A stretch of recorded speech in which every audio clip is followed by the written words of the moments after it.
I'll join palms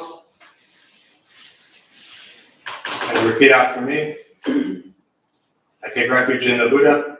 I take refuge in the Buddha. I take refuge in the Dharma. I take refuge in the Dharma. I take refuge in the Sangha. I take refuge in the Sangha. Keeping the palms joined.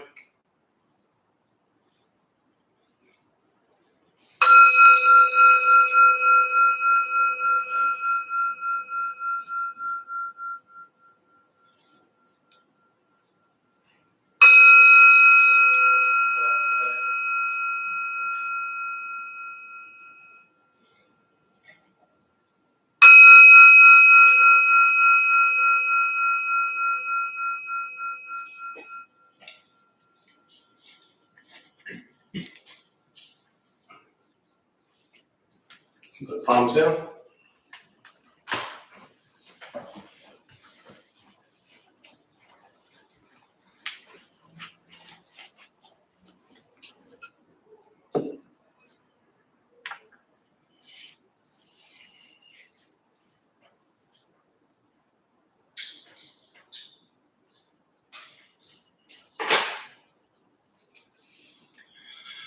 So good evening, everybody.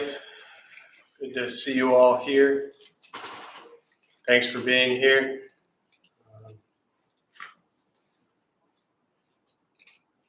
Everybody happy right now? Liars.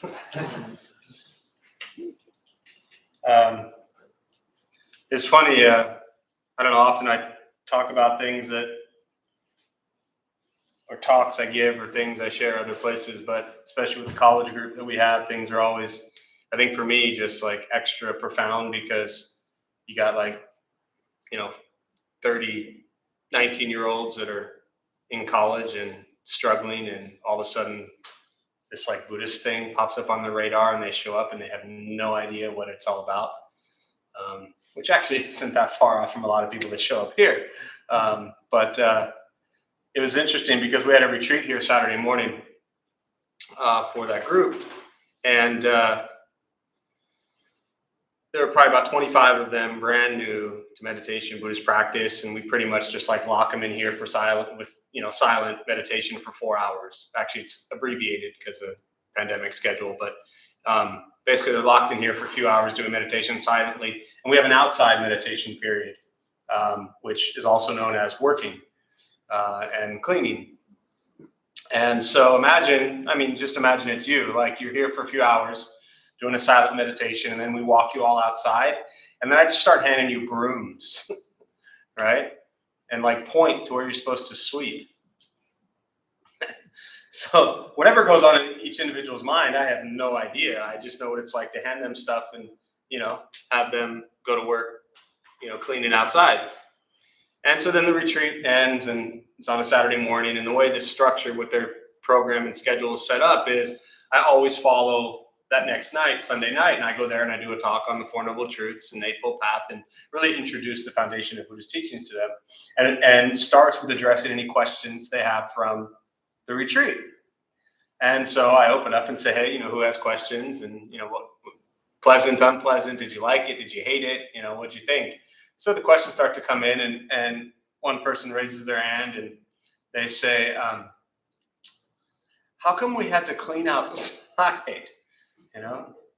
And my initial response was, well, because I'm lazy and I don't like to sweep, which those of you who know me know that's not true, but that was my response. Because the perception is like, well, you're at this like Buddhist place. Is this some religious thing? What is it? And now there's some dude I don't know. I've never seen him before. And next thing you know, I'm like sweeping outside for him. Like, it's kind of odd, right?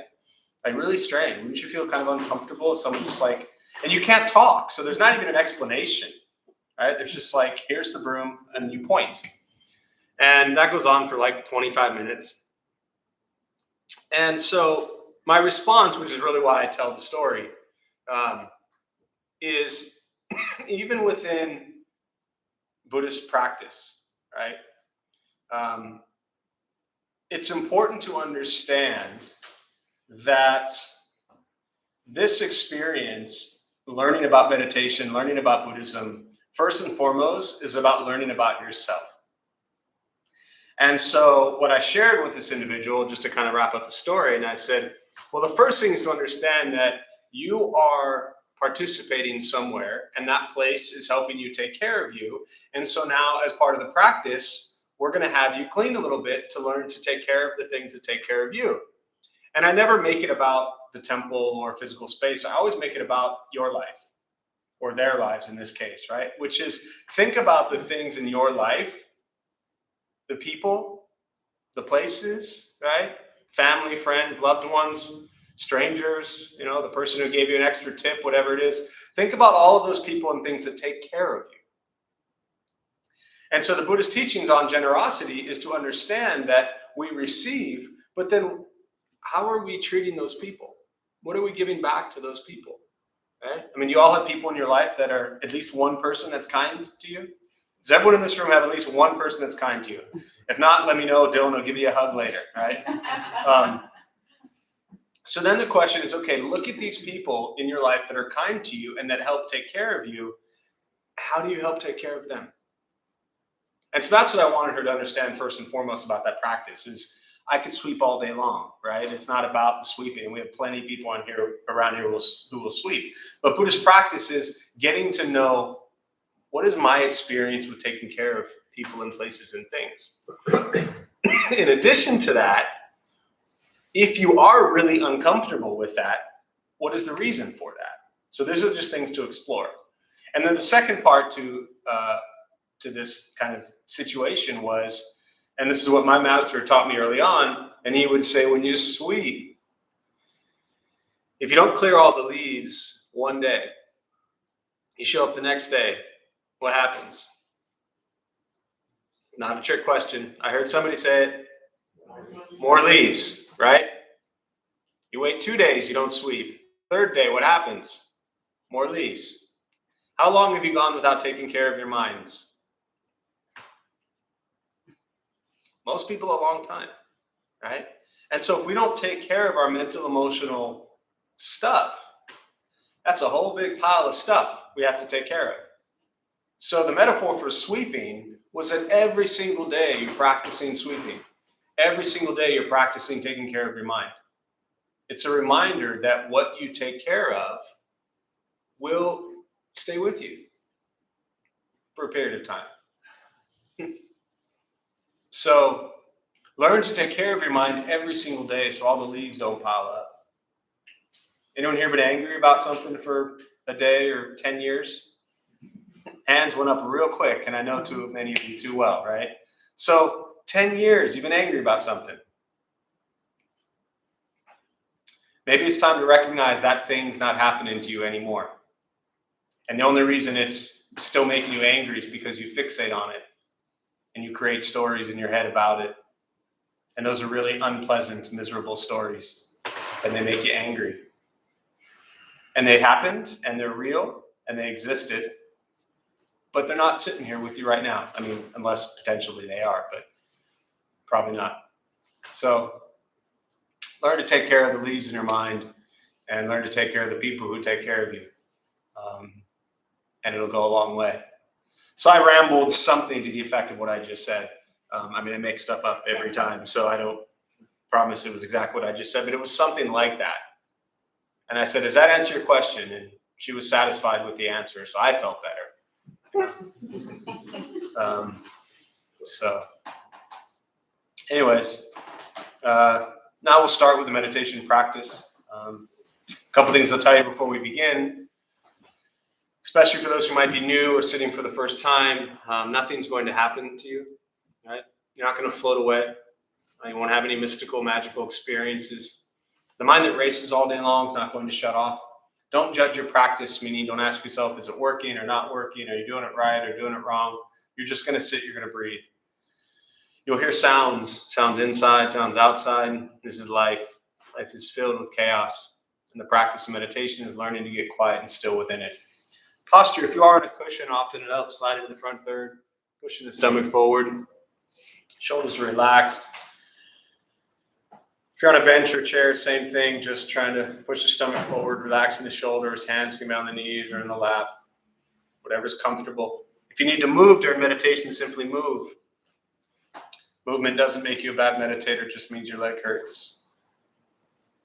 I'll guide us as we begin, and we'll settle into a little bit of silence.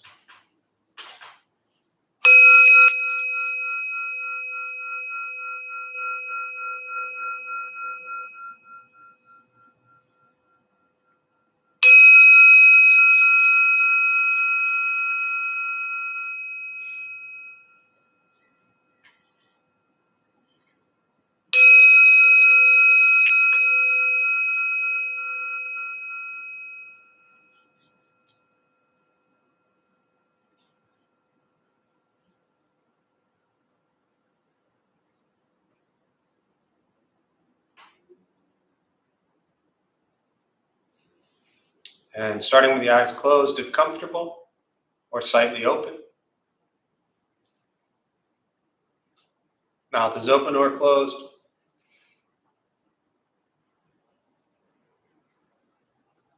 We'll start with taking 3 deep breaths slowly.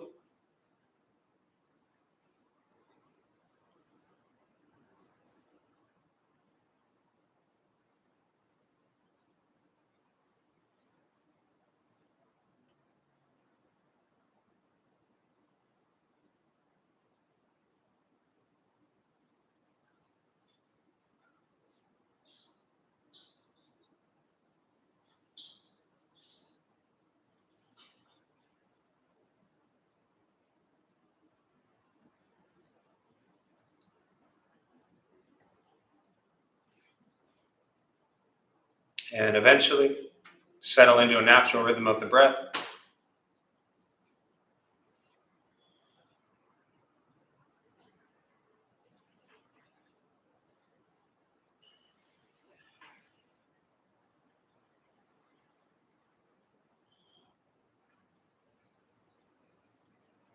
Noticing the mind as it wanders, jumping from thought to thought.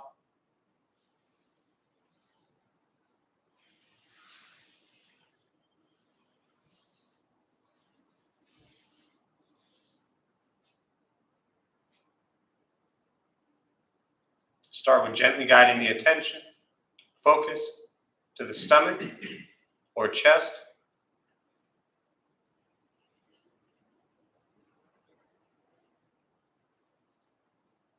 Breathing in, feel them rise.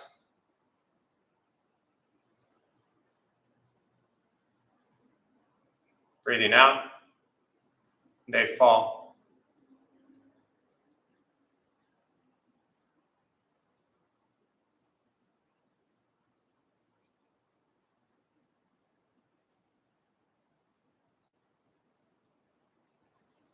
Simply continue this practice, observing sensation of breath.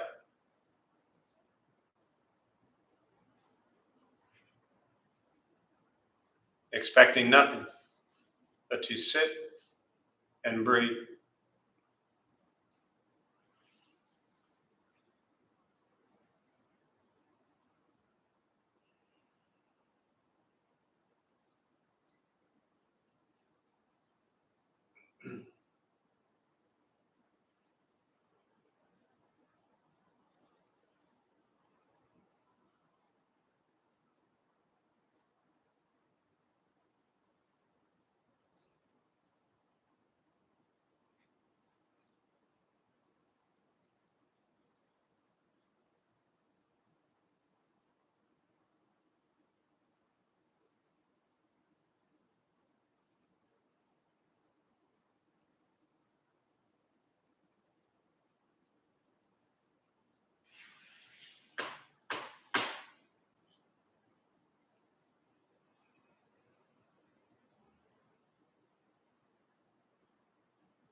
As the mind wanders, lost in thought, recognize it.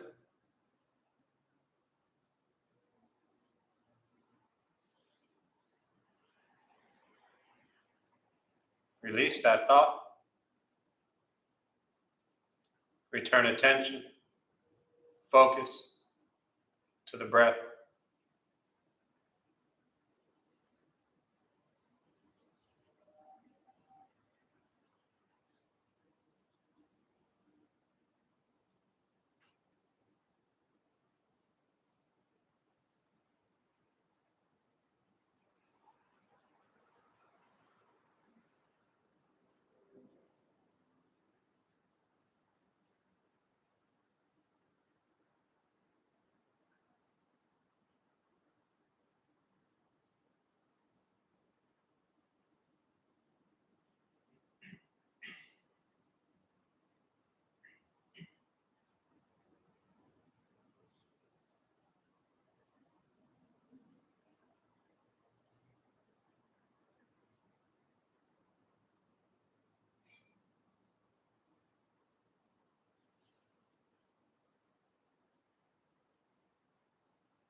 Letting go of expectations.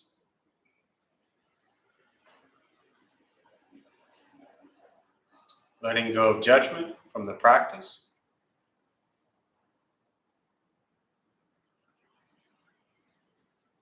Just sitting, breathing.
Keeping the mind alert.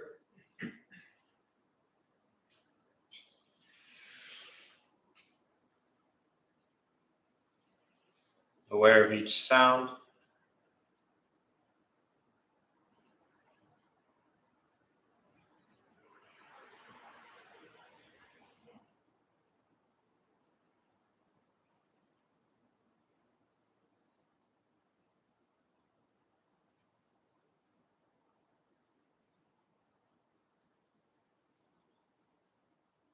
Each thought.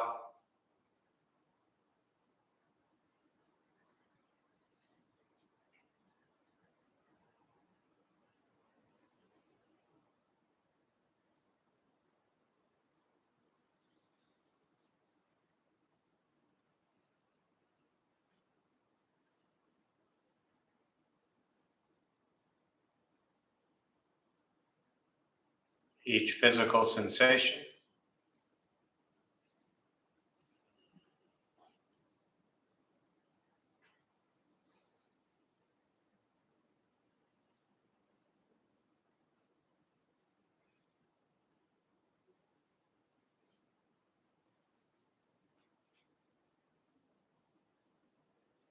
Yet concerned with nothing but sitting,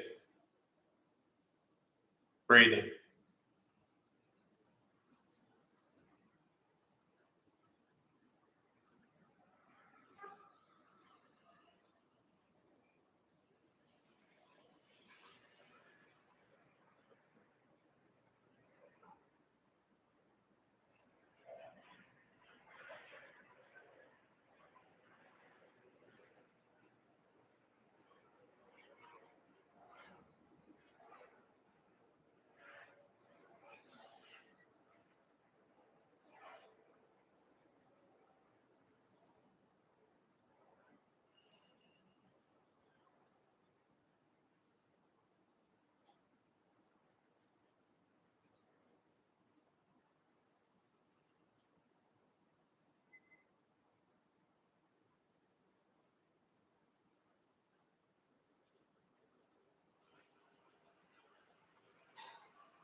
And with the body still,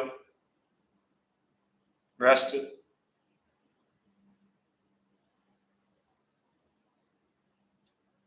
and the speech quiet, aware of all sounds,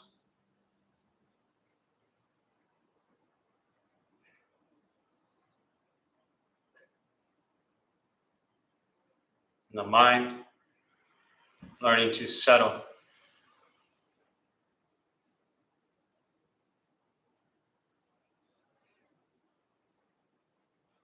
Know what it's like to just sit and breathe.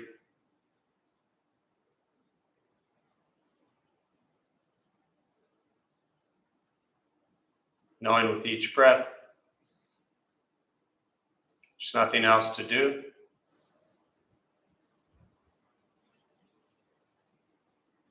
Nowhere else to go. No one else to be. Everything beautiful, exactly as it is. Sitting, breathing.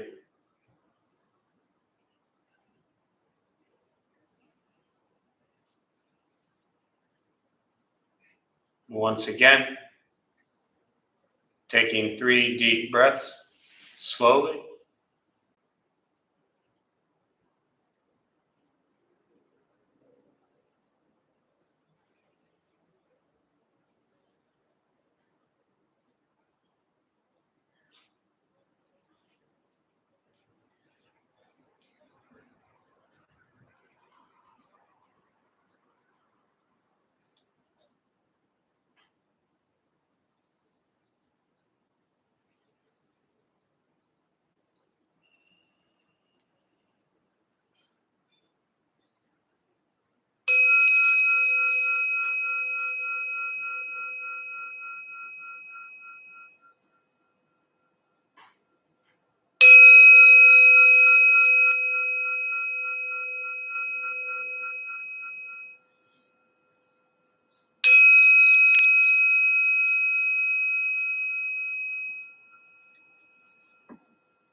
As you slowly open the eyes, slowly beginning to move.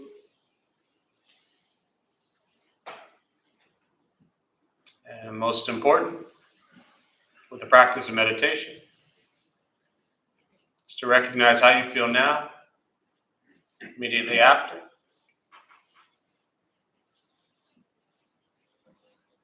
Compare this to how you typically feel throughout your day. Recognize the difference, if there is one. Ask yourselves how you prefer to feel every day for the rest of your life. And realize however you feel now, if it's quiet, calm, and still, or a busy mind, racing mind, whatever you're sitting with at this moment, has nothing to do with anything I said. It's nothing to do with how you sit and hold the hands or cross the legs. It's nothing to do with the sounds around you or anything else for that matter. It has everything to do with your own mind and your own mind's reaction to an external condition. This is what the Buddha called pratitya samuppada, means dependent origination. This is the basis of the Buddha's awakening. The word Buddha simply means awakened. He was a human being no different than any one of us who began to understand why he suffered, why he got angry, sad, depressed, stressed, anxious. He began to understand the causal relationship of all phenomena. And what that means very simply for all of us, regardless of where you come from or what you believe in or where you think you're going, your whole life is filled with things that happen and you react. More stuff happens, more reactions. That's it. That's what we get. This practice is learning what it's like to respond to something quietly, peacefully, still. Because for most of us, the way you responded to the last 20 minutes is quite different from how you respond to everything else that's happening throughout your day. And so all we're working on is closing the gap to where the way you feel now is closer to how you feel always. Just as driven, motivated, productive, successful, whatever that means to you in your respective lives. But with a mind that's steady, clear, focused, distracted by nothing, disturbed by no one. Imagine going a day without being disturbed by someone. Imagine going an hour without being disturbed by someone. Meditation is not an escape, as often people think it is, especially if you're brand new. Maybe someone said, oh, well, go meditate, that'll make things better. It won't. Meditation simply makes you become aware of your thoughts. So if your life is a crazy, hectic, stressed out mess, meditation doesn't change that. It doesn't fix it. It might give you a 5, 10, 20-minute break from the mess. But when your meditation is over, what do you go back to? The mess. So the practice of meditation is not escaping from anything. It's actually waking up to your thoughts, which lead to your words, which lead to your actions. Your thoughts, your words, and your actions lead to the mess. Meditation is free. Buddhist practice is free. Sitting, breathing, learning to be kind to yourself and everybody you encounter. Every moment of your life. And that's why it's such a simple practice, because all you have to do to really embody what the Buddha was teaching was just go be nice to everybody. And I said everybody, not just the ones you like or the ones that do everything you want. Right? Once we stop trying to change, fix, control, manipulate everything and everyone around us, which is where we spend so much of our time hoping they do this, hoping they do that, wishing they would do this, wishing they would do that. And we work on changing our mind and our reaction to the world around us, life gets simpler. But it takes time and it is a practice. We spend all day long with the world around us functioning and happening usually in ways that we don't want it to. And that's just the nature of life. It's the first thing the Buddha taught. I mean, his very first teaching was with the Four Noble Truths. Life is dukkha, suffering, discomfort, angst. It's another one of those fancy words, right? Brittany, right? So did you come across the word dukkha? No. Not yet. You'll get there, right? But all these words, there was a question downstairs about when you start Buddhism, there's lots of terminology, right?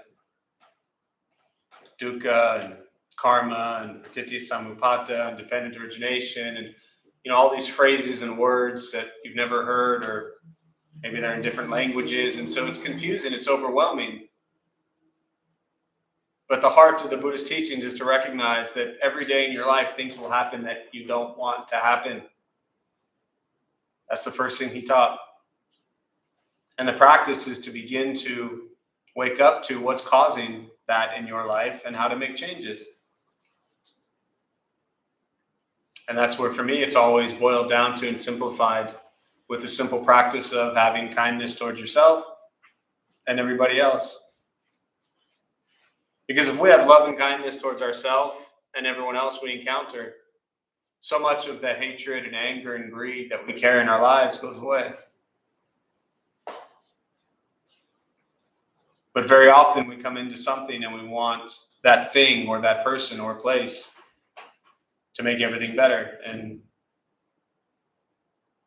the good news and bad news of Buddhist practice is you're on your own. All right? So I like to look at it as good news, because if all of the peace and joy and happiness in your life was contingent upon somebody else or something else, that would really suck. Because then you'd spend your whole life looking and searching for that person or place or thing to make everything in your life happy. But it's you.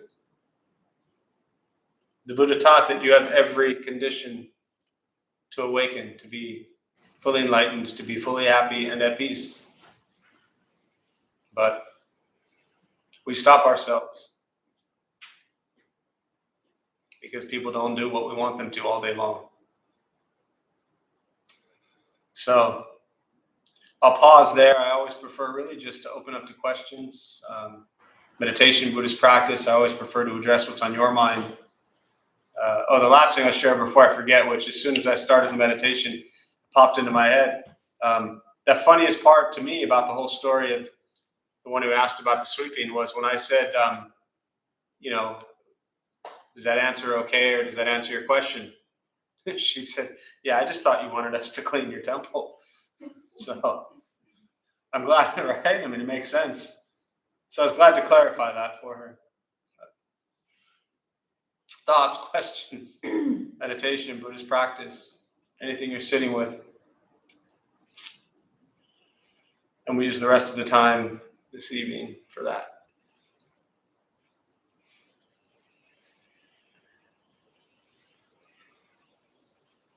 Yeah.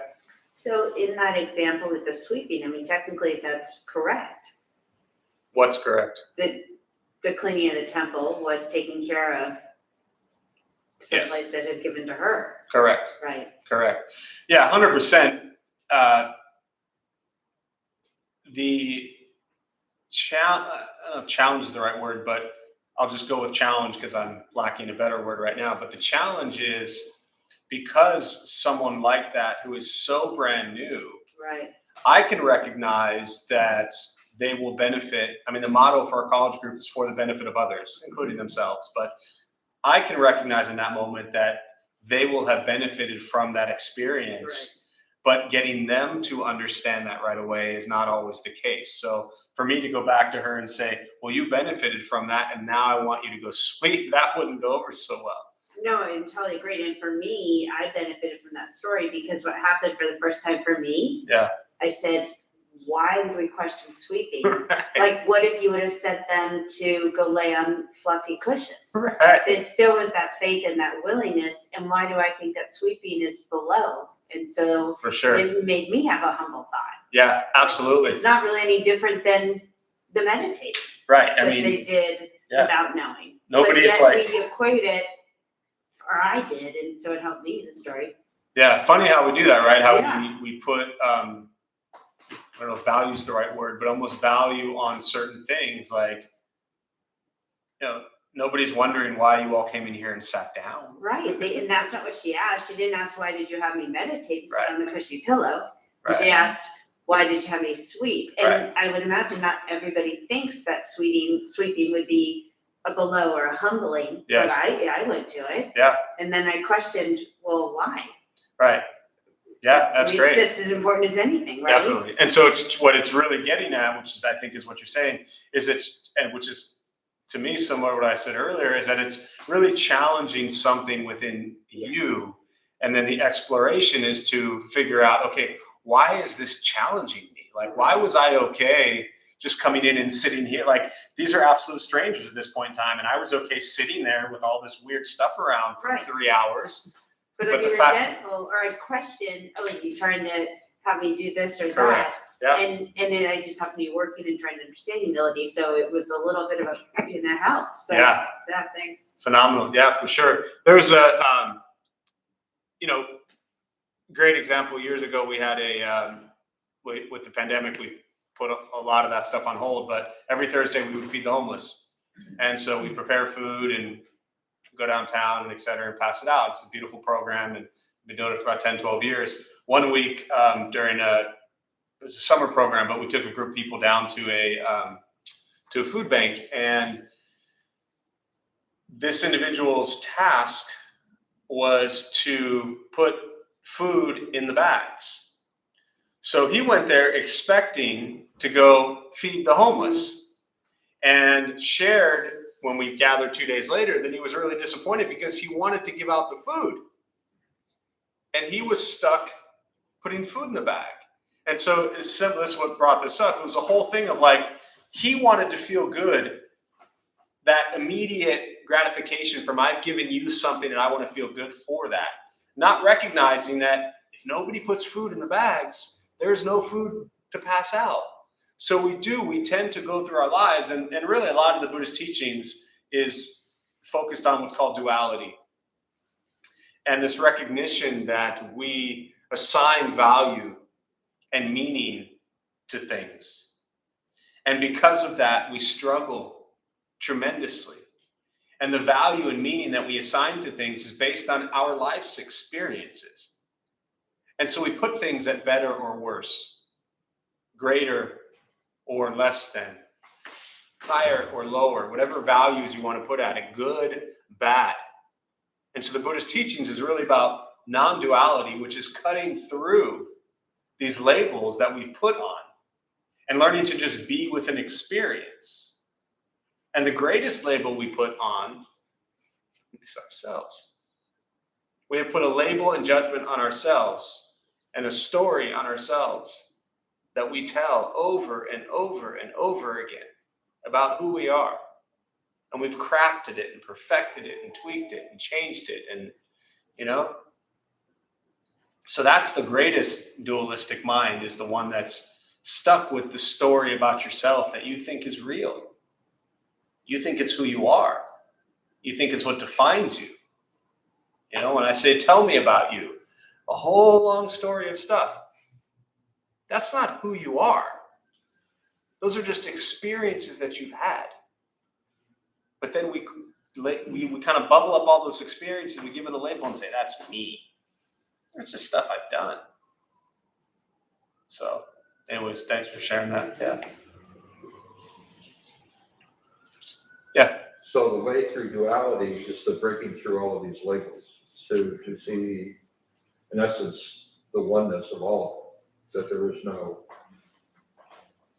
There's no what? I hadn't heard duality explained that way, so I appreciate. Sure. I'd like to hear, Yeah, I mean, anyone who explains duality to you really has no idea what they're talking about. I mean, preface that.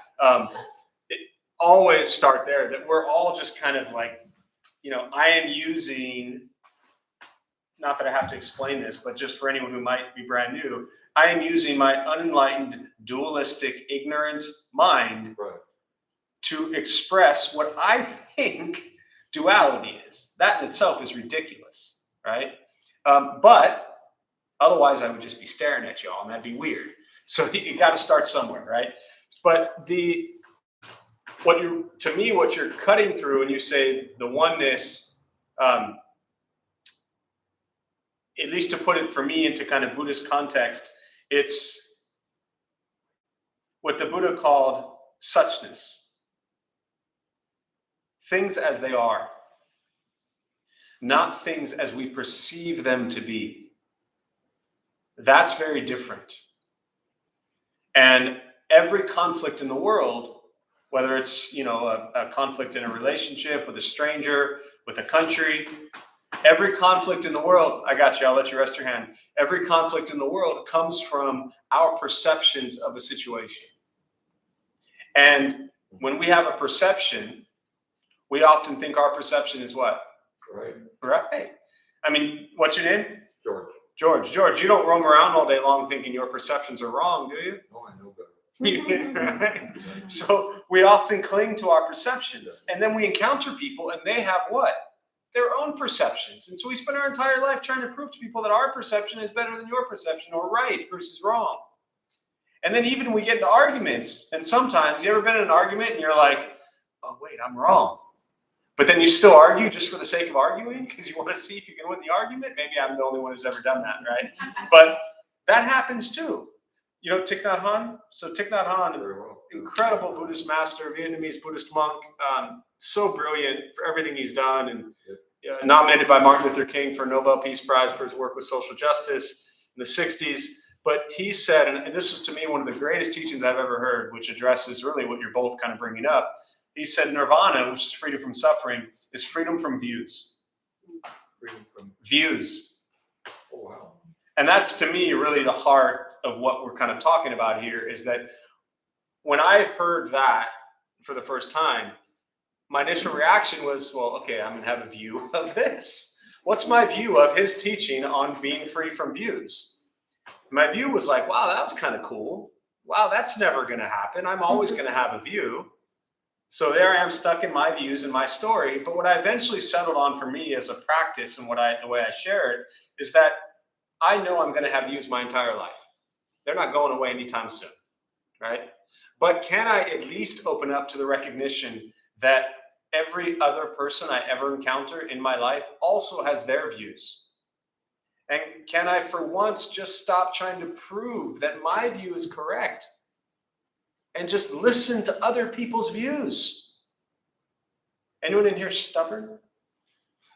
Anyone in here like to control anything? And that's how we all got here. Come on, we're all stubborn. We all like to control things, and we have failed at it all miserably. So we end up here, right?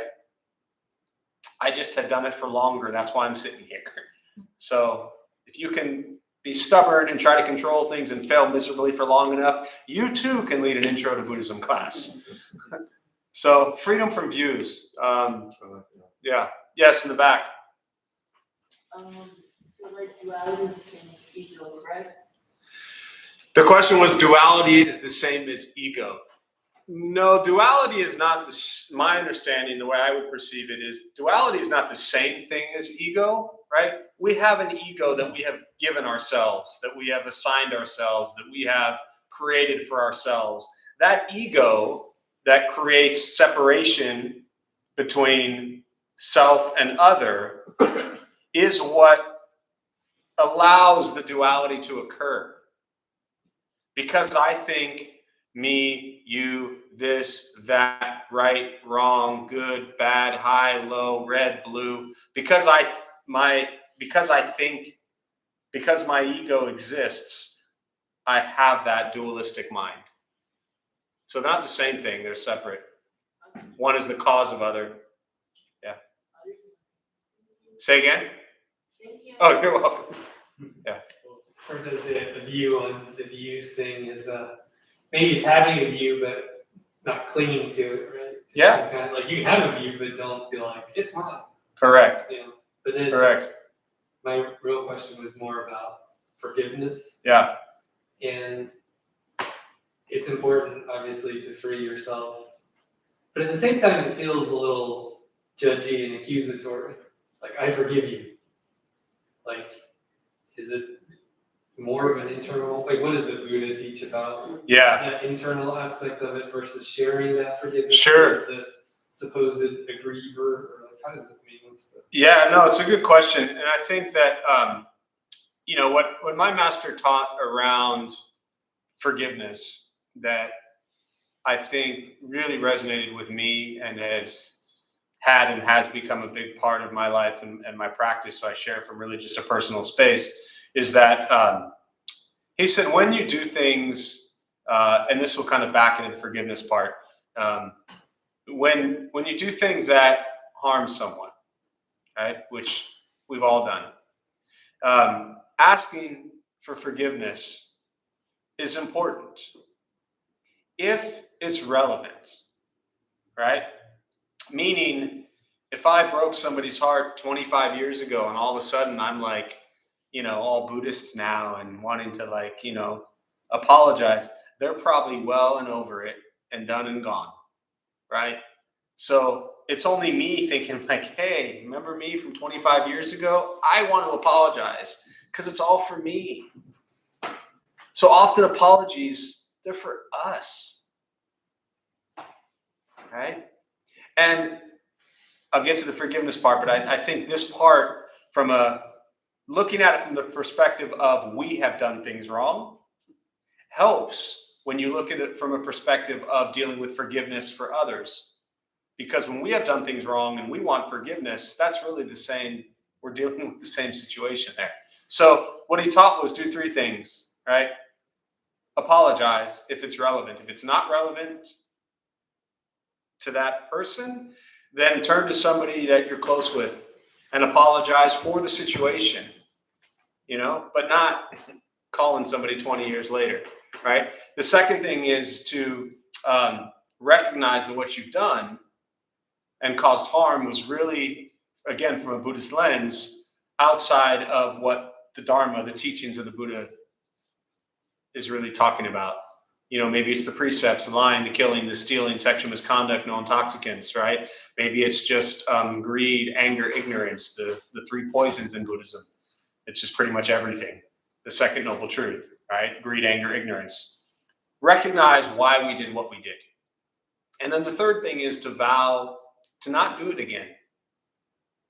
To make a very sincere, honest vow that says, look, I harmed people. I've harmed so many people. I mean, like literally, I have harmed so many people in my life, it's not even funny. And so the greatest form of forgiveness, after you make the vow to do your best to not do that anymore, is to then first have forgiveness for yourself, right?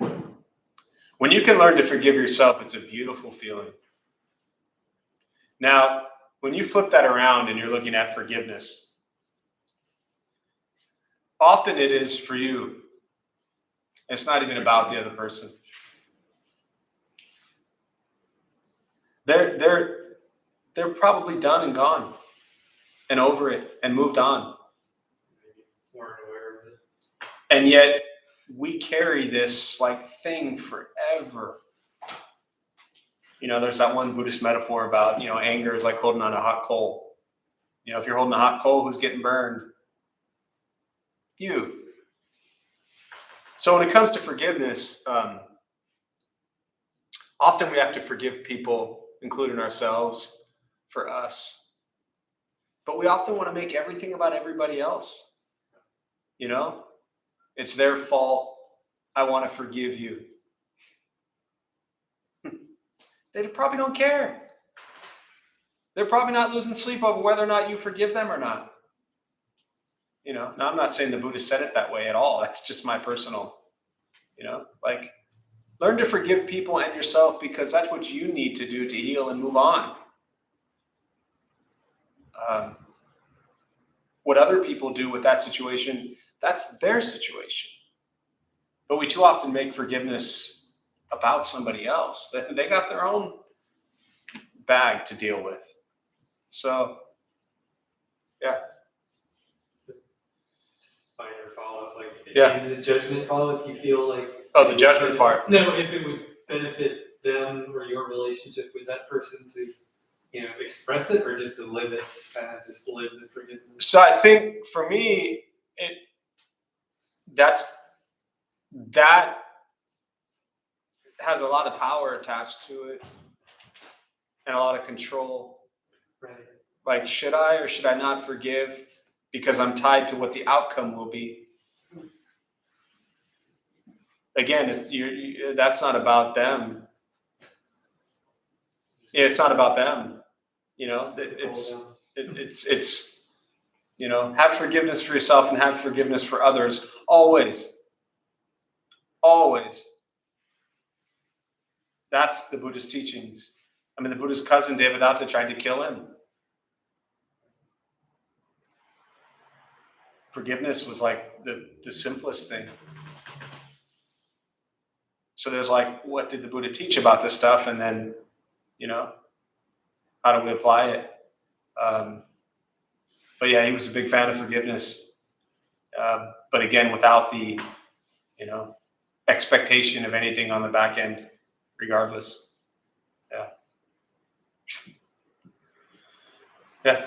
Okay, so I know nothing about Buddhism, and Stay there. Okay, and I come in obviously with my own belief, and I absolutely want to understand, or I wouldn't be here. Sure. So that makes sense to me, and so I would imagine the Buddhist teaching would be to the brother who tried to kill the other brother, stop trying to kill people. Yeah, that would be Right. wise. Yes. Okay, and so then that's the teachings, and then where does that come from? Is that that brother saying, okay, I see that, and then are you able personally to Where does the stop ability to doing do that come Yes. from? Okay.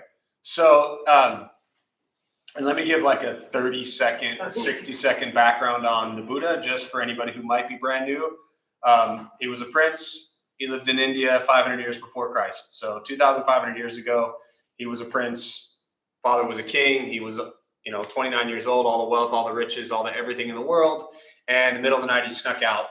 And he saw what's called the four sights. He saw old age, sickness, death, and an ascetic, kind of a monk or nun, a very simple person. And he went back and he said to his buddy, like, hey, I can't live with all the wealth and riches in the world when there's a world out there that's suffering. So he left. 6 years, he roams the base of the Himalayan mountains. And at 35 years old, he sits down under a Bodhi tree in Bodh Gaya, India, and says, I'm not moving until I figure out why we all suffer. And 21 days later, he had what they called the awakening. They called him the Buddha. The word Buddha just means awakened. So his name was Siddhartha, and they were like, there's Siddhartha, let's go sit with him. It looks like he's figured something out. He taught to them the Four Noble Truths. Life is filled with suffering. The second thing is the cause. That's the greed, anger, ignorance. We overcome greed, anger, ignorance with generosity, compassion, wisdom. The third thing he said is there's an ending to suffering. Nirvana, liberation, freedom from suffering. And the fourth is the Eightfold Path. All of that's on Google for free, so you can scan that stuff. But that's really where it began. He taught for 45 years and he died at 80. So what he taught around your question, which is how do you cultivate forgiveness? How do you cultivate endless loving kindness for someone else? And it begins with recognizing that, and what's your name? Nicole. Nicole, have you ever suffered in your life? Yes, of course. You ever suffered in your life? You ever suffered in your life? You ever suffered in your life? Every single person in this room has suffered. From that suffering, have you ever done anything that harmed anyone? Yes. Same question applies to all of us. Everyone in this room has suffered, and everyone from that pain and suffering has done something to cause harm to others on varying degrees, varying scales, right? Every person in the world is in that boat. And so the real response or the heart of your question, which is something to sit with, for a while, is to understand that when I look at somebody else, I don't mean, me, but when anyone looks at somebody else, can you see that they are a human who has experienced tremendous suffering in their life, and they are only acting from the best place that they can with all the pain and suffering experiences they've had. And we don't know what that pain and suffering has been like. It's been traumatic. It's been intense. And they act out and they cause harm. And all we do is we experience the result of a harm that's caused. Endless wisdom and compassion says, I'm going to look at this individual, which is every individual you should ever encounter your entire life, and say they have experienced tremendous pain and suffering. And they're doing the best they can.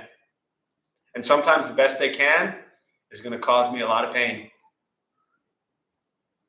And I know this because I've been there. I have hurt. I have caused lots of pain, doing the best I can. So the answer is recognizing that we're no different. We're not the same. I always pause when someone says oneness, because for me, from a Buddhist lens, we're not the same, right? We're all very different people. We have very different minds, very different thoughts, very different words, very different actions. So we're not the same. We're all very different. We're not all one. We're all human, I'm guessing, in this room. We all have our own consciousness. And we have individual experiences that create a universal reality, right? So we're all very different, but we're all suffering. Some more so than others, some, deeper pains than others. But the crazy thing about suffering and pain is it's all relative, Does that... That was a really good answer. I totally got it. Like I said, I do my best to make stuff up every week. Yes, thank you. And last one, and then we'll close. Yeah, go ahead, George. So, is the key into the self-forgiveness around self-compassion, The question was it in here, is the key to self-forgiveness around self-compassion? It's got to start there, right? To forgive yourself. So I said very briefly what they call the three poisons. Again, core Buddhist teachings, the second noble truth, the cause of our suffering. The Buddha taught is greed, anger, and ignorance, often referred to as the three poisons. The way we overcome greed, anger, ignorance, we overcome greed with generosity. We overcome anger with compassion. We overcome ignorance with wisdom. So forgiveness towards self or others is wrapped up. The need for all of that is tied so deeply to anger. Right? Yep. And what the Buddha taught is the way we overcome anger is with compassion. We suffer because of anger that we have, and we overcome anger with the practice of compassion. So whether you can kind of remove self compassion or compassion for others, the same thing applies. We're angry towards ourselves for all the stupid things we've done in our lives and all the people we've harmed. So we need to have love and compassion for us. So the example I just gave about having that towards somebody else, then you got to look in the mirror and be like, yo, I've also experienced craziness.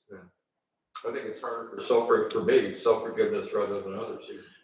Most people, I've been doing this long enough. Most people, that's exactly what they'll say. Most people have the hardest time forgiving themselves and having compassion for themselves. Like, it's so simple for so many people to completely forgive an absolute stranger, right? You could forgive a stranger for like punching you. But if a loved one, like, moves your book, I don't know where that came from. That just popped into my head. I was like, if a loved one like moves your book a foot off of the table you had it on, you're like angry for 4 days. A stranger punches you and you're like, I forgive you. It's okay. Don't worry. So yes. And, people often ask like, why is that? I got no idea. And I ain't got time to figure that one out. But the reality is that's what a lot of us are dealing with. And so the practice, to kind of close, is to try to have compassion towards yourself. Always start with yourself, because that's very often where we lack it the most. And forgiveness, right? We are human. We have made mistakes. We have caused tremendous pain and suffering and harm. Try not to do that anymore. Look at what the Buddha taught around kindness and compassion. Try to have that towards yourself. And then when you engage in the world, try to have that with everybody else, because it's just more pleasant. How many of you like people who are mean and angry to you all day long? It's not fun, So why would we be that way towards others? Good? Okay. Any final thoughts before we close? Taking to put down the hot coal image. Yeah, the coal you've been carrying for way too long, and you're carrying too many of them. You're either carrying one huge coal or like 18 small ones, but they're all burning your hands, your feet, your arms, your legs. It's time to learn more. Always. And I think the best way for many people who are holding a lot of hot coal is to stop making it, whatever it is, whatever that coal is, about other people. Your pain, your suffering, your trauma, it's not about other people. It doesn't mean, and I've worked with trauma people for, victims, survivors for over 20 years. When I say this, when I say your trauma is not about other people, I don't mean to discount what has happened, nor the seriousness of it, nor that it did happen. But what I want us to understand is that as long as we make the trauma that we're experiencing about somebody else, we can never heal. So those hot coals that you're carrying, they're all someone else's anger that got brought out on you. So don't make it about other people. So good luck. We'll join palms. May the benefit of this practice be shared with all beings in all directions. May all be at peace. May all be free from suffering. May any merit gained from this practice be transferred to the more than 4 million lives that have been lost from the pandemic, and to the family and friends who suffer at this time. May they all be at peace. May we all be at peace and free from suffering.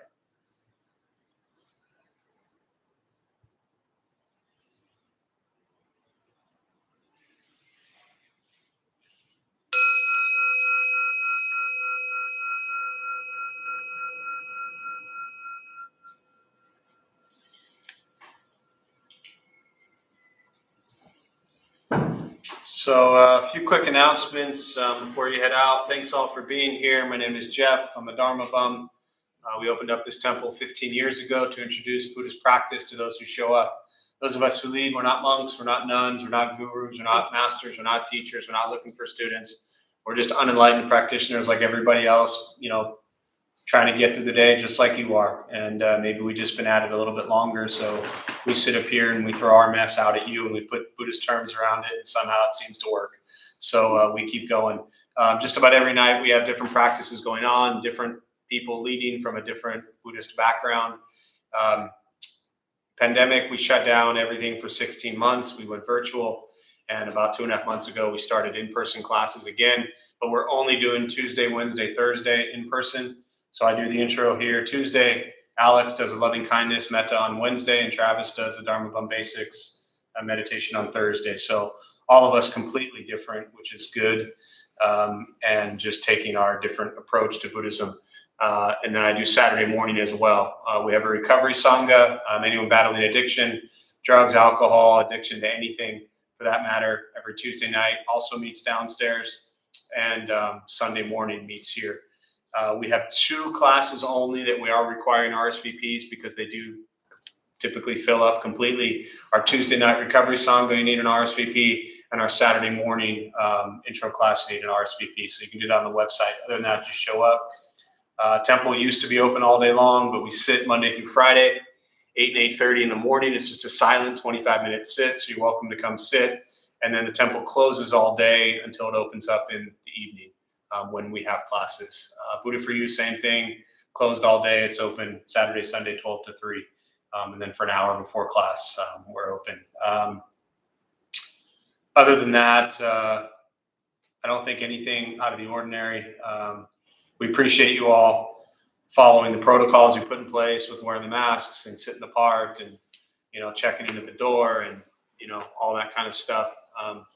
It allows us to scan you, track you, and follow you forever. So thank you for allowing us to do that. We really appreciate it. So now if you can all grab a broom and start sweeping, that'd be wonderful. So thanks all. Good luck. We'll see you soon. Thank you. Thank you very much. Thank you.